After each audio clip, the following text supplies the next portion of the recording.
Welcome to Real Estate Leadership. Today I am going to be talking about, we are going to be talking about professionalism when it comes to real estate, whether you're representing or talking to the other side of the transaction. And this also could be some little notes and knowledges for the clients when you pick your agent out there. My co-host, Travis Hitt. Good morning. And my name is Turner Cavender. Or good afternoon, whenever you're watching. Yeah, whatever it could be. It could be morning, afternoon, whenever you're listening or watching. You always tell me not to say good morning. Yeah, because we never know when the viewer or listener is listening, right? So they could be in their car, like, screw this guy, it's morning. It's like 12:01 right now.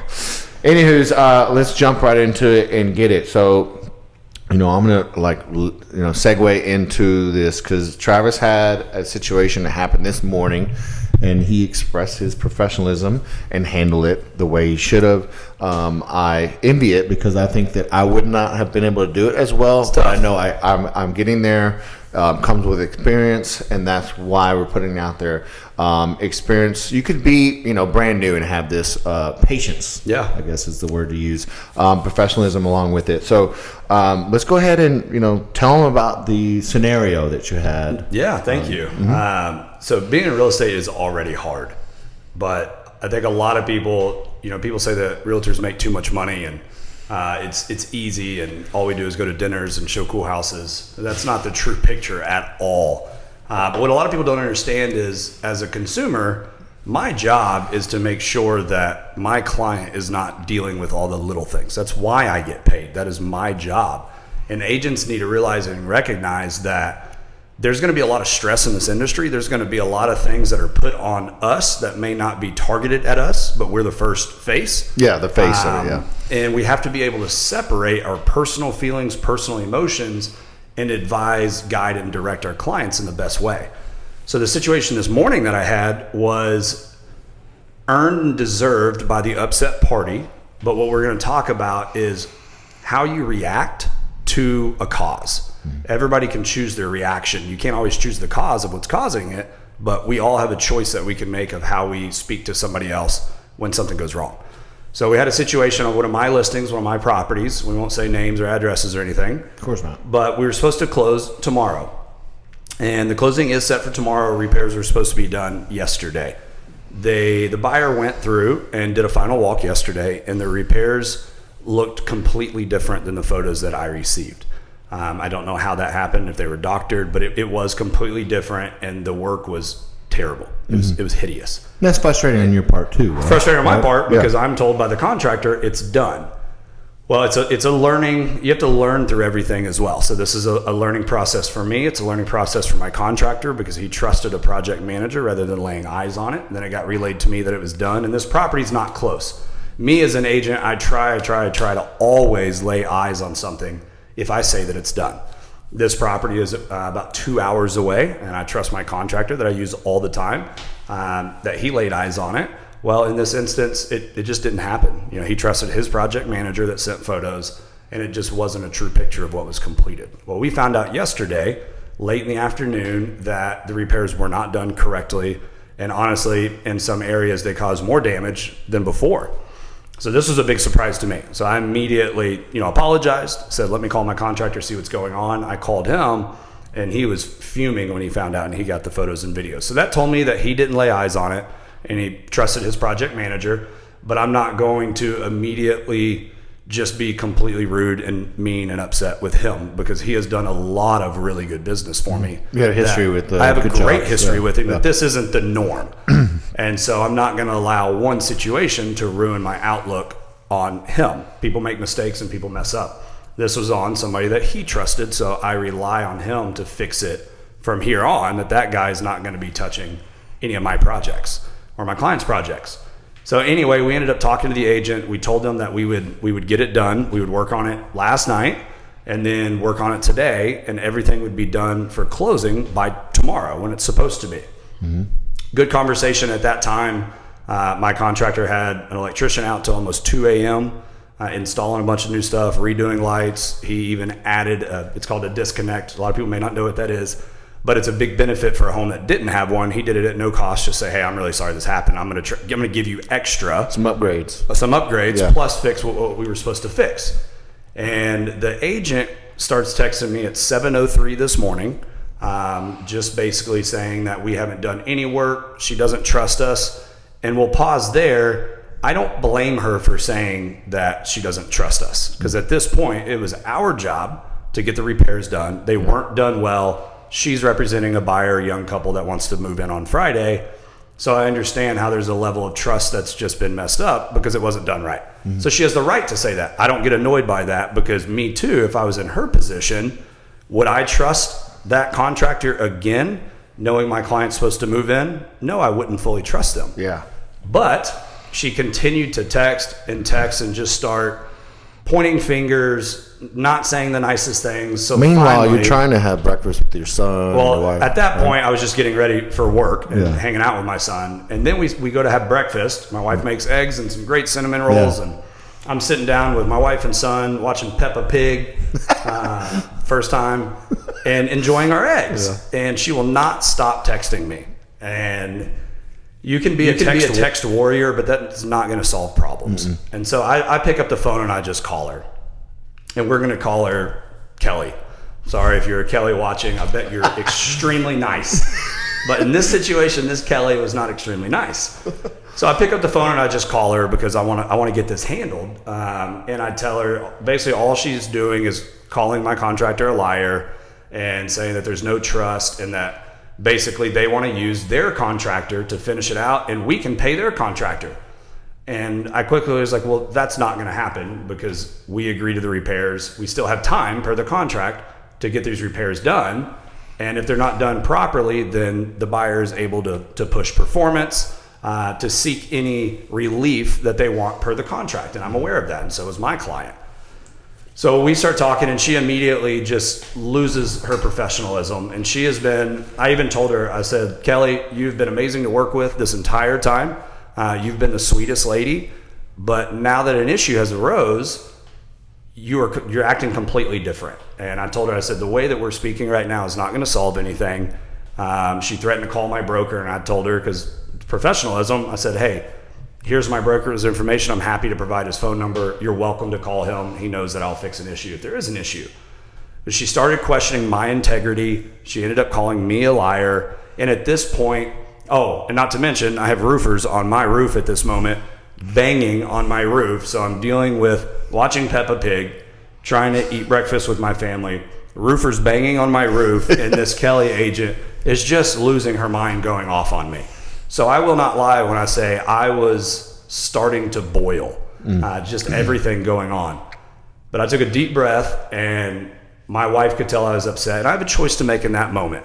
Do I let Travis Hitt personal take over the situation of how I would handle something potentially, or do I continue to allow Travis Hitt professional that is representing a seller and this is their home? Do I let him continue to handle the situation? Yeah, so this is where you pause in a situation or a scenario as it comes arise where you want to bring your personal Dead emotions. right, I wanted to. Yeah, exactly. Yeah. And this is where the lesson, we brought up the scenario, brought you through it, right?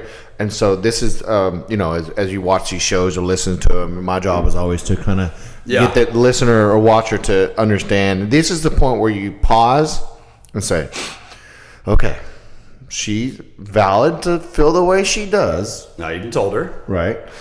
But now we're going to be professional and react the proper professional way. Right. And this is this is where he goes into. Yeah. In my opinion, there are deserved times to be upset. She had every right to be upset. Yeah. Every right. And I did not take that away from her. But it comes a point where you are representing clientele.